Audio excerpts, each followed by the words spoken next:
Ce miracle, à présent, celui d'un pain transformé en rose pour échapper à la colère d'un mari propriétaire d'esclaves. C'est la légende de Sainte-Rose de Lima qui nourrissait des esclaves en cachette. Elle est depuis célébrée à Sainte-Lucie. Ici aussi, les Saint-Luciens ont honoré la coutume et couronné un roi et une reine. Myriam Maeva Poney a assisté aux festivités. 1 centime de moins pour les uns, 1 centime de plus pour les autres. À la pompe, les consommateurs de gazole vont payer 1,43 € le litre. Pour le samplon, en revanche, c'est plus cher, 1,65 € au lieu d'1,64 €. Le prix de la bouteille de gaz, lui, diminue de 39 centimes.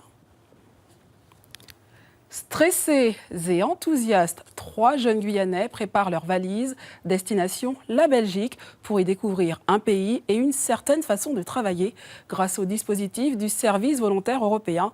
Et avant leur départ, l'association Peuple en Harmonie les forme. Vanessa Porphyre et Laurence Chensopo ont assisté à la dernière réunion de travail. Tous les plus grands disparaissent sans relève. Témoignage aujourd'hui de la chanteuse Régine La Passion suite au décès hier d'Aretha Franklin. La reine de la soul a quitté la scène à Détroit à 76 ans. Elle luttait contre un cancer. Casey Weishaupt et Sefiane Deyi ont recueilli pour nous des réactions au sein de la communauté artistique. You better think about what you're saying.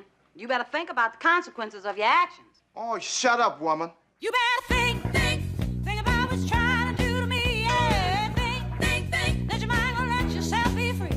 Ils se préparent au mieux afin d'affronter les footballeurs surinamais, même s'il s'agit d'un match amical.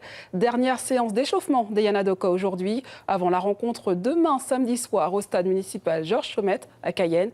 Yves Robin et Frédéric Larzabal ont assisté à ces entraînements surprenants. Je ne vous en dis pas plus. Quittons les champs de Patrick Tolasi pour ceux de Michel Blondel, la Rougerie, et ses bananiers majestueux et sains.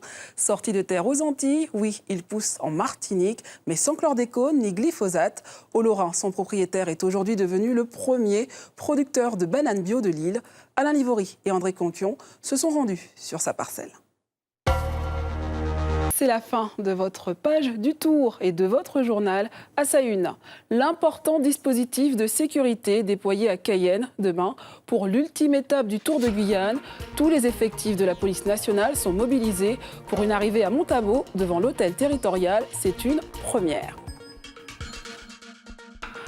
Merci de votre attention. Nous nous retrouvons demain à 19 h puis 19 h 30.